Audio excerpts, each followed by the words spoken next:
Atos 8, de 1 a 8, diz assim. E Saulo estava ali consentindo na morte de Estevão. Naquela ocasião, desencadeou-se grande perseguição contra a igreja em Jerusalém.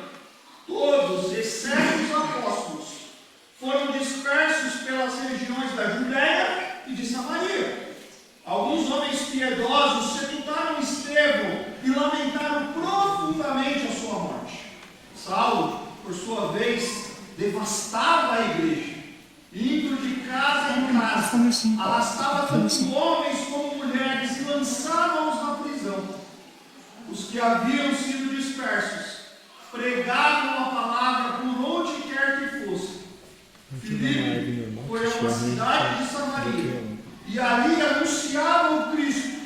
Quando a multidão ouviu Filipe e viu os sinais milagrosos que ele realizava, deu atenção unânime ao que ele dizia. Espíritos imundos saíram de muitos, dando gritos, e muitos paralíticos e mancos foram curados. Assim houve grande alegria naquela cidade. Vamos orar mais uma vez? Pai, obrigado pela tua palavra, lida e que será exposta agora. Que teu Santo Espírito nos conduza aquilo que o Senhor tem para nos dizer nessa noite. Nós queremos ouvir o Senhor, queremos ouvir a sua voz. É assim que nós oramos, em nome de Jesus. Amém. Como eu disse, o martírio de Estevão, ele provocou uma grande perseguição contra a igreja de Jerusalém. Saulo, introduzido a semana passada, destacado aqui, nós vamos falar mais sobre ele a partir do capítulo 9, segura esse nome aí. Mas Saulo, que havia guardado as vestes daqueles que arremessaram pedras em Estevão, Saulo que consentiu, ou seja, que aprovou a morte de Estevão, Saulo que comemorou aqueles assassinos, agora, de acordo com o verso 3, ele assolava, ele devastava a igreja. Essa expressão, alguns dizem que é como um animal selvagem despedaçando a sua vítima. Aqueles irmãos que haviam experimentado os dias de crescimento, comunhão, favor diante do povo, agora eles se veem obrigados a deixar, a espalhar-se pela Judéia e Samaria, e o texto diz que apenas os apóstolos permaneceram em Jerusalém. Queridos, ao mesmo tempo que o texto nos diz o que aconteceu ali, ou o que está acontecendo com os apóstolos, com aqueles discípulos, nós temos ainda uma situação aqui que não tinha sido descrita. É o Estevão. Naquele contexto do primeiro século, deixar um corpo sem ser sepultado, exposto a animais, era sinal de humilhação, era sinal de desrespeito, era sinal de abandono. E em meio à dispersão, aquele povo se espalhando, a dor daquele momento que eles estão vivendo, alguns homens piedosos, eles recolhem o corpo de Estevão e eles lhe dão um sepultamento digno. É interessante porque a igreja chorou profundamente a sua perda. Era um luto, era uma tristeza, eram incertezas. Aos olhos humanos parecia por um momento que a perseguição estava vencendo, que a igreja estava sendo derrotada. Mas como nós vamos ver ao longo dessa história, Deus continua soberano conduzindo a sua igreja. Saulo, ele ganha aqui o destaque como um grande personagem, um dos principais perseguidores da igreja, e ele, movido por um profundo zelo religioso contra aqueles seguidores de Jesus, ele procurava destruir a igreja. Ele entrava de casa em casa, nós lemos aqui, ele arrastava homens e mulheres, lançava aquelas pessoas na prisão, de forma cruel, ele devastava a igreja. Homens e mulheres eram lançados de prisão. Mas olha que interessante, essa aqui do verso 4, e os que haviam sido dispersos, eles pregavam a palavra. Vou colocar o filtro nele aqui. Eles haviam sido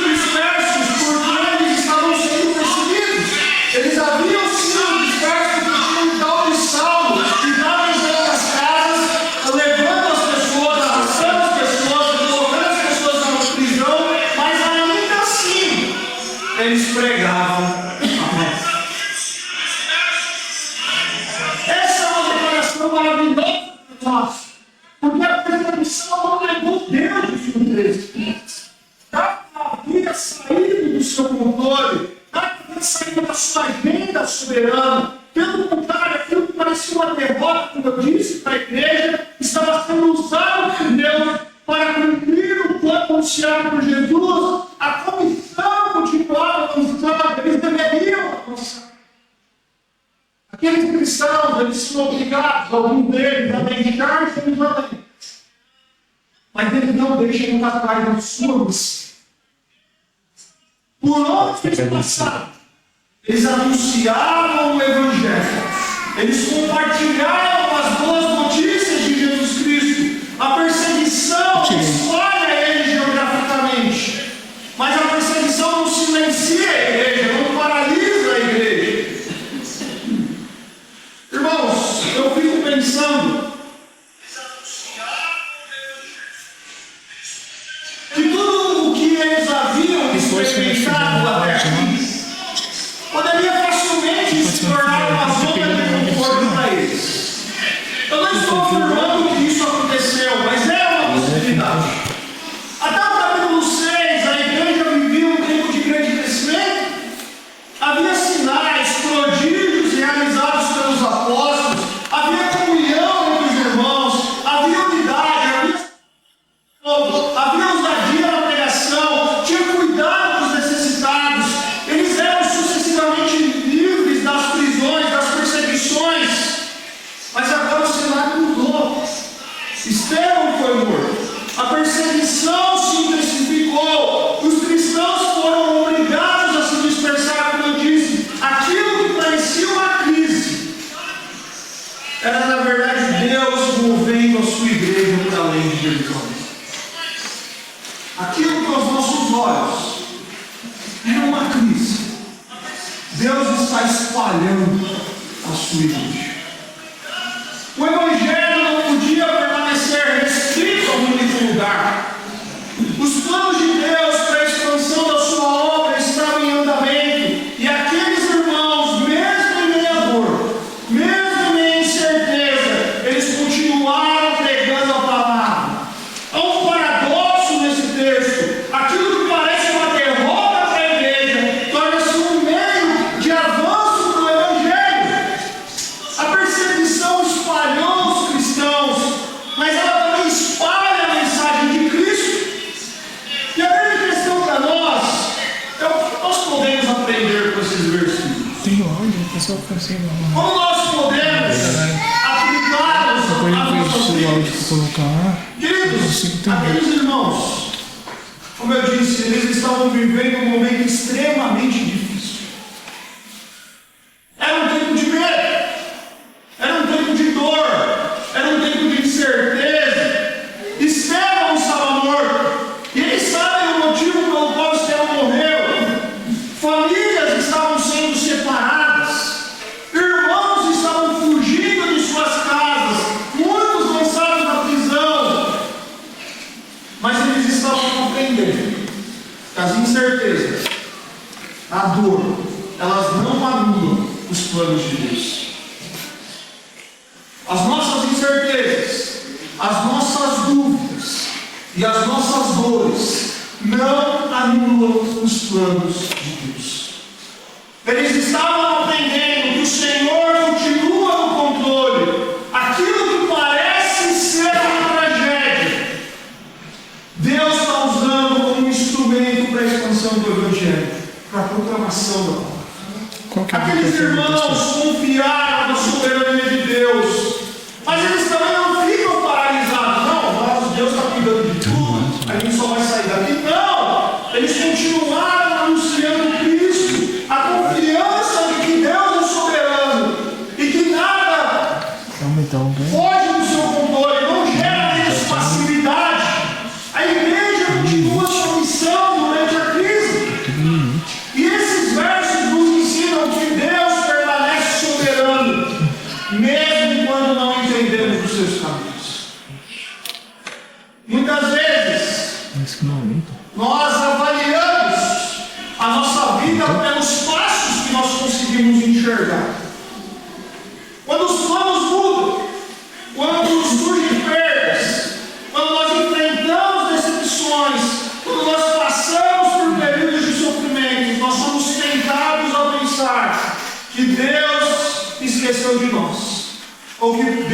perdeu o controle da situação.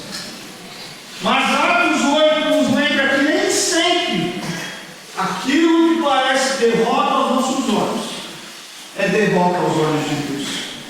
Queridos, nós gostamos, eu gosto, você também gosta de uma vida confortável, de uma vida previsível. Nós gostamos de saber o que acontecerá amanhã. Ou você não gosta? Você já não tem, você tem sua agenda de manhã, não tem? Nós gostamos, é natural. Mas por outro lado, nós não queremos obstáculos. Nós não queremos ter que lidar com as perdas, com os dilemas, com os mistérios. Porém, Deus está mais interessado em formar em nós um coração dependente do que dar para nós uma vida totalmente previsível. Nem sempre a nossa vida e os nossos passos serão todos previsíveis. Ele deseja que nós confiemos nele, não apenas quando entendemos os seus caminhos, mas também quando não compreendemos. Queridos, nós precisamos aprender a depender e a confiar em Deus. Se eu tirar o meu óculos aqui, estou só apenas explicando, e pedir para a Delanina e falar quem é a pessoa que está no último banco, do outro lado, eu preciso confiar no que ela vai me dizer, porque eu não enxergo o Rondodone ali, eu só sei que é ele, porque eu estou de óculos. Eu preciso aprender a confiar. E a nossa vida é assim. Olha que beleza por óculos do. Mas eu não enxergo. Se eu tivesse em óculos, eu não enxergo. Eu vejo um vulto. E na nossa vida, muitas vezes, existem situações que nós não vamos conseguir enxergar. Existem passos que nós vamos precisar dar, sabendo que nós temos um Deus que controla todas as coisas. Nós precisamos ouvir a sua voz, depender dele, confiar nele. É fácil ser igreja quando nós temos liberdade para nos reunir. É fácil ser igreja quando nós podemos abrir as portas do templo, quando nós desfrutamos de paz, nós temos segurança, nós temos conforto, quando nós podemos assistir jogos da Copa do Mundo no templo, e nada contra isso, algumas igrejas fazem. Enfim, é fácil ser igreja quando a gente pode falar que nós somos cristãos abertamente. O fato é que é relativamente fácil servir quando as circunstâncias são favoráveis. Mas a verdadeira profundidade da nossa fé, ela muitas vezes é revelada quando os planos mudam, quando chegam as dificuldades, e quando somos chamados a continuar confiando e obedecendo, mesmo em meio a incerteza. Eu já falei várias vezes, já confessei aqui para os irmãos, eu sou uma pessoa que gosta de planejamento. E uma pessoa que gosta de planejamento, ela gosta de situações totalmente previsíveis. Porque os cenários de incerteza também são previsíveis. Mas a vida não é assim. E eu fui aprendendo ao longo da minha caminhada que eu não controlo todas as variáveis, que eu tenho um Deus que controla todas as coisas. E quando aquilo que eu enxergo não se torna real para mim, Ele continua controlando. E eu não preciso controlar todas as variáveis, porque eu confio no meu Deus e eu preciso descansar nele. O Tripp tem uma frase em um dos seus livros que eu acho linda demais. Ele diz assim, abre aspas: o plano de Deus consistentemente inclui coisas que teriam ficado de fora da história se o povo estivesse fazendo o planejamento. Uma das razões para isso é que os seres humanos geralmente focam nos resultados. Nós queremos que as coisas deem certo, embora certamente Deus se importe com o resultado, Ele também age no processo. Deus não está presente, Ele encerra assim, somente na entrega final. Ele também está presente no processo. E aquela igreja estava aprendendo isso. A história das Escrituras está repleta de situações inesperadas, reviravoltas e mistérios. José foi vendido como escravo, mas Deus o torna governador. Davi foi perseguido por Saul antes de assumir o trono, mas Deus o coloca como rei. Os discípulos precisaram ver a cruz para testemunhar da ressurreição. A igreja precisou experimentar perseguição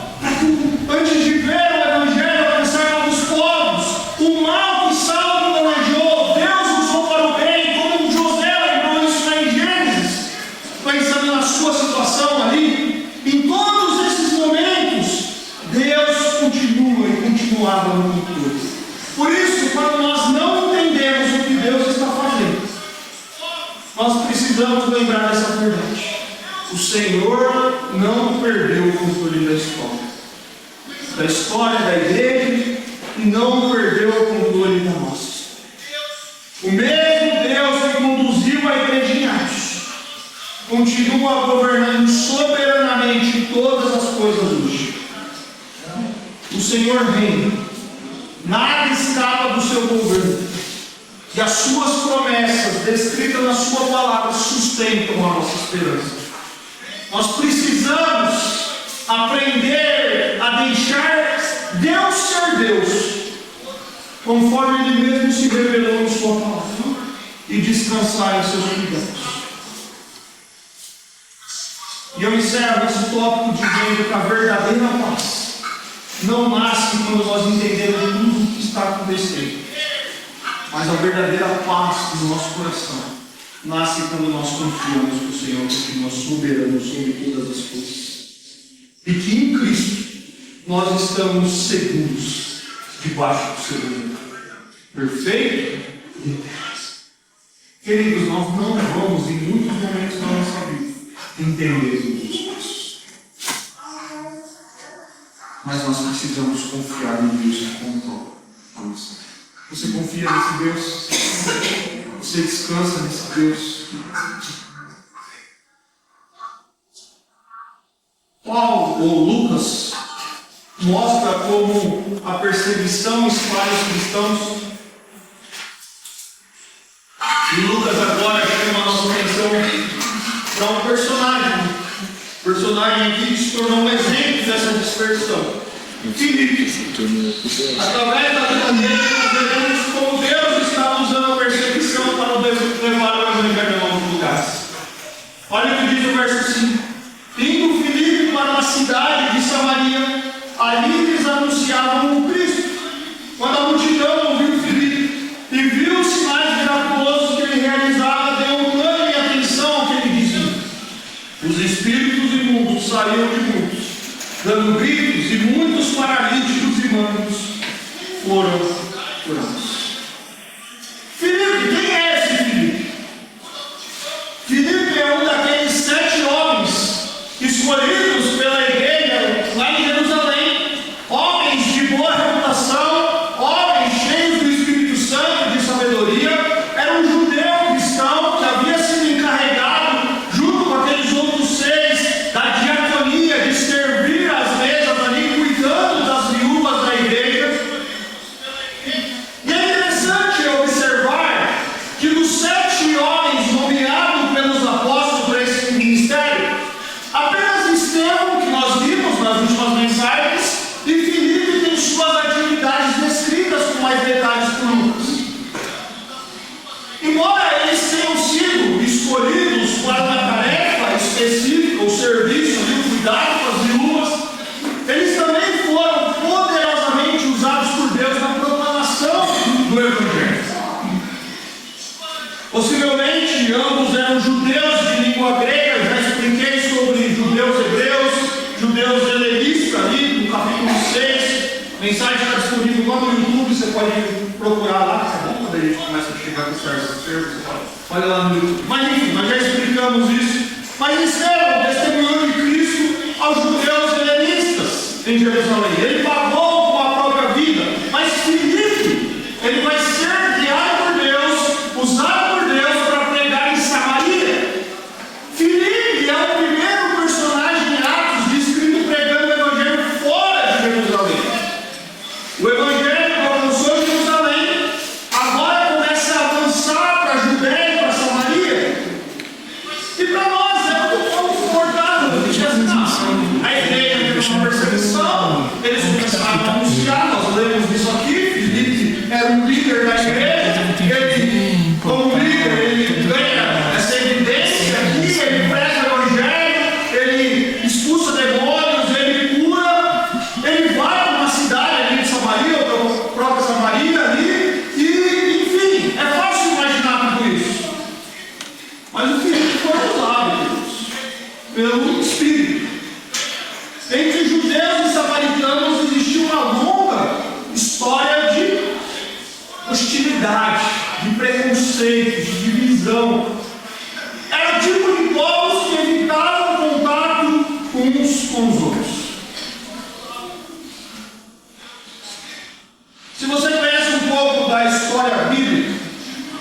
Você vai se lembrar que lá após a divisão do reino de Israel, reino do norte, 10 tribos, reino do sul, 2 tribos, Samaria torna-se a capital do reino do norte, enquanto Jerusalém, ali o centro do reino do sul, e chega o Império Assírio conquista aquela região ali, né, das 10 tribos do reino do norte, e ele dá origem ali, ele repovoou aquela região, e ali eles têm um sistema de cativeiro, eles misturam todo mundo, e os samaritanos são vistos como um povo mestiço. Resultado da mistura entre os israelitas, que permaneceram na terra, e os povos trazidos pelos assírios. Eles são, por judeus, alguém religiosamente impuro. Eles não se dão. E as tensões ao longo da história elas aumentam ainda mais.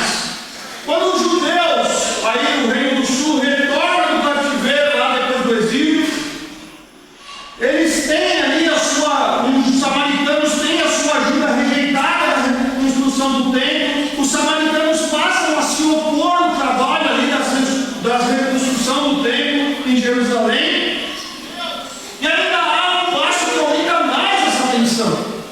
Os samaritanos eles estabelecem o seu próprio monte de adoração. Lembra da história da mulher samaritana? Uns dizem que adora aqui, outros ali. E Jesus falou em espírito e em verdade. Eles adoram no monte Gerizim. Eles rejeitam grande parte das escrituras reconhecidas ali pelos judeus. Eles reconhecem apenas o Pentateuco como escritura sagrada. Por isso os judeus eles viam os samaritanos como hereges. E o relacionamento entre eles era marcado por desconfiança, por desprezo. E a ida de Filipe para Samaria não era apenas uma mudança de endereço, não era somente um deslocamento geográfico. Por meio do Evangelho, Deus estava derrubando barreiras que havia entre eles. Aquilo que Jesus já havia anunciado para a mulher samaritana, por meio do Evangelho, Jesus está derrubando preconceitos, divisões que pareciam intransponíveis. E Lucas vai descrever para nós o ministério de Filipe em Samaria. Ele evangelizava a cidade, ele anunciava Cristo para aquele povo, ele operava sinais, ele expulsava os espíritos imundos e paralíticos e mancos, também eram curados. As pessoas ouviam o Evangelho, as pessoas viam as maravilhas, os milagres que Deus estava operando. Mas já vimos em Atos que Lucas havia atribuído os prodígios, sinais apenas a Jesus e aos apóstolos. Depois ele descreve outro homem realizando maravilhas e sinais entre o povo Estevão. E agora Filipe. Duas exceções descritas até esse momento no livro de Atos, que operam esses sinais e maravilhas no meio do povo. Filipe e Estevão realizavam os mesmos sinais que os apóstolos. Agora, as maravilhas, eu já disse isso aqui em outra ocasião, as maravilhas e sinais realizados entre o povo eram milagres, eram curas, eram obras extraordinárias que apontavam para uma verdade espiritual, serviam como confirmação da autoridade divina, e esses sinais foram concedidos por Deus para autenticar a mensagem do Evangelho. Ele não substitui a mensagem do Evangelho, confirmar a autoridade dos apóstolos, daqueles que eram usados por Deus na expansão da igreja primitiva. O Evangelho era pregado, e aquela expansão da igreja, eles estavam vendo aquilo, e pessoas eram atraídas por aquilo, como nós vamos ver na próxima mensagem. Cristo era anunciado, milagres eram realizados, vidas foram transformadas, e muitos creram no Evangelho. É interessante que o resultado de tudo isso, queridos, aparece no versículo 8. O que houve naquela cidade? Guerras, terremotos, tremores, grandes impactos. O que houve naquela cidade? Alegria. Fruto da presença e do favor de Deus entre aqueles. Meus irmãos, quando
em Jesus salvação.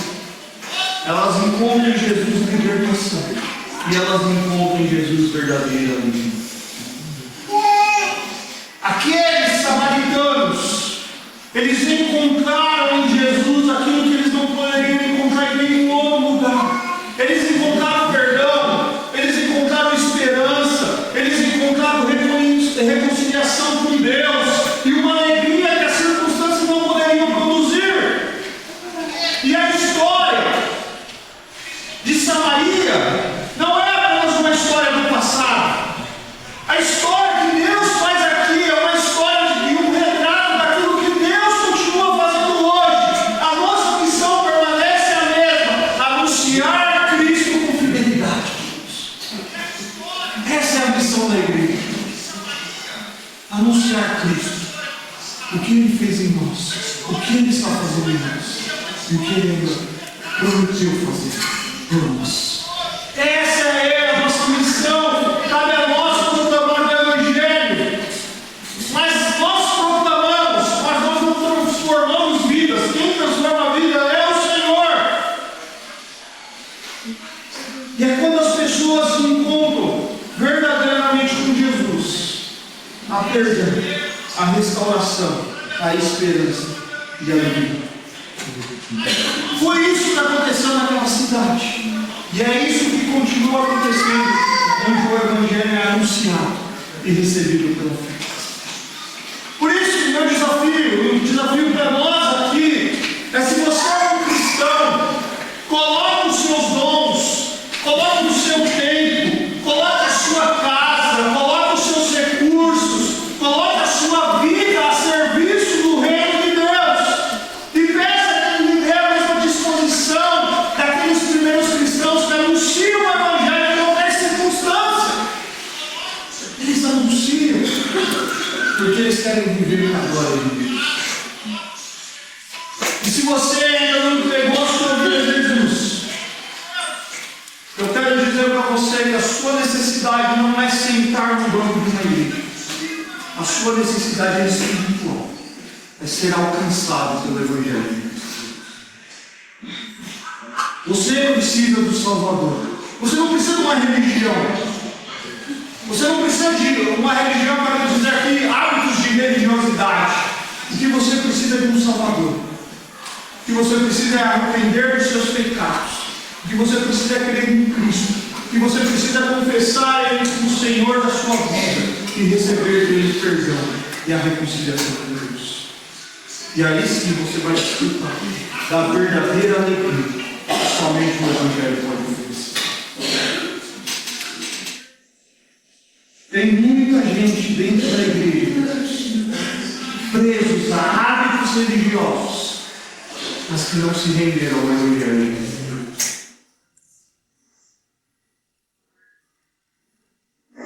Participa da liturgia,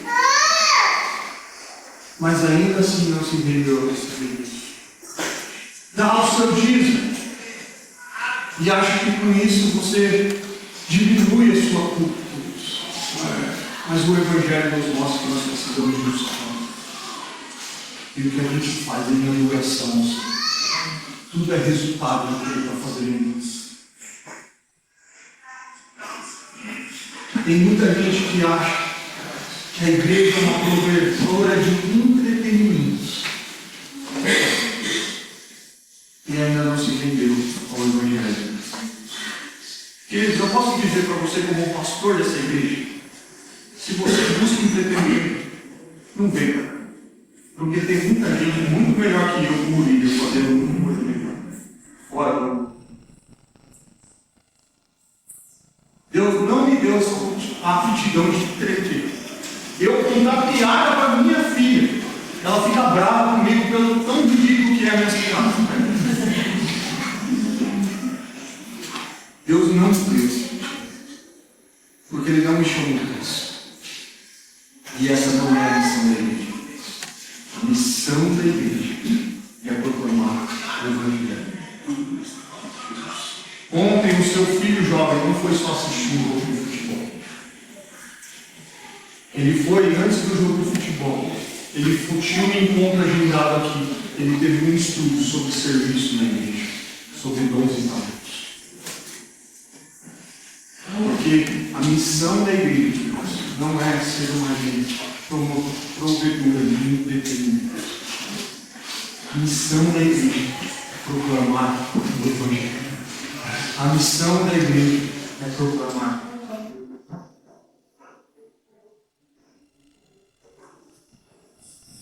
Eu quero caminhar para a conclusão dessa mensagem, ressaltando que a perseguição, ela não impediu os planos de Deus. Aquilo que parecia uma derrota tornou-se um instrumento para a expansão do Evangelho. Os cristãos foram dispersos, mas continuam anunciando Cristo. E Deus usou essa dispersão para levar a mensagem de salvação ao mundo. O que a gente escuta, conversando, eu sei que o tempo já passou sobre isso, mas sobre muitos, pós-pandemia, é que muitos não voltaram para a igreja. Ou em alguns lugares, algumas pessoas não voltaram para a igreja. Sabe por quê? Talvez durante um ano e meio, a igreja não pôde fazer atividades de socialização que entretinham essas pessoas que não conheciam o Evangelho. E por isso eles não voltaram para a igreja. Porque aqueles que conheceram o Evangelho, eles sabem que esse é o lugar de Deus. Queridos, não tem lugar melhor do que esse aqui. Um bando de gente imperfeita. Ou alguém aqui é perfeito? Não? Mas que foram chamados por Deus para se reunir, adorar Ele. E agora sim, em resposta a Deus, vive esse Evangelho. O desafio para nós é lembrar que a nossa missão continua a mesma. A missão não mudou. Por isso que eu estou batendo nessa tecla, porque a missão não mudou. Em tempos favoráveis ou em tempos difíceis, nós somos chamados a anunciar Cristo com fidelidade. Nós não sabemos tudo o que Deus está fazendo, mas nós sabemos que Ele continua soberano e Ele continua transformando vidas por meio do Evangelho. Que o Senhor encontre em nossos corações, ou encontre em nós corações totalmente rendidos a Ele. Que nossa vida, que o nosso coração seja rendido. Porque se em algum momento a gente precisar ser disperso, tem um grupo que defende, não, a igreja precisa passar por uma perseguição para que a gente veja quem é o crente de verdade. Eu não vou defender essa tese, nem disse defender, nem existe essa palavra. O que eu vou dizer é que a gente tem uma missão muito clara nesse tipo, e não importa o que a gente está vivendo, esse é o nosso trabalho, anunciar o Evangelho de Jesus. Que o Senhor encontre em nós corações rendidos a Ele, e se alguém não entregou sua vida a Jesus, que reconheça a sua necessidade do Salvador, creia no Evangelho e encontre nele perdão, esperança e verdadeira alegria. Porque é isso que o Evangelho produz. Ele produz em nós esse coração alegre. Ele produz em nós esse coração rendido. Ele produz em nós esse coração de obrigado, Senhor. Porque se fosse por mim mesmo, continuaria vagando nessa vida. Mas o Senhor, pelo seu amor, pela sua graça, me tem me transformado.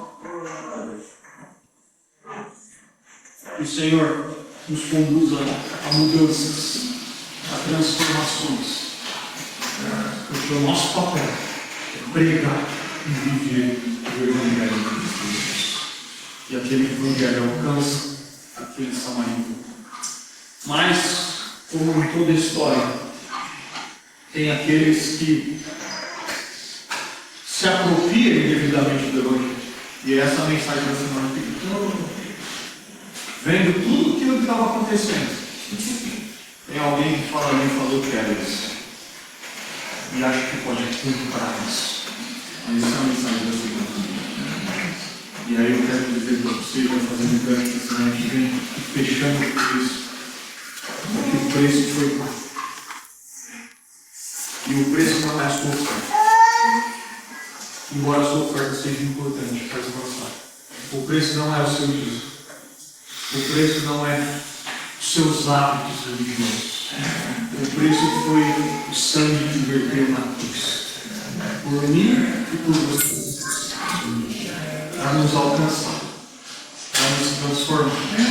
Para nos dar essa nova vida em Cristo Jesus. Então, se já foi pago, pastor, o que eu faço?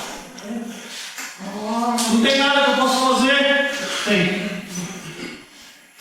Fechar os seus olhos, gente.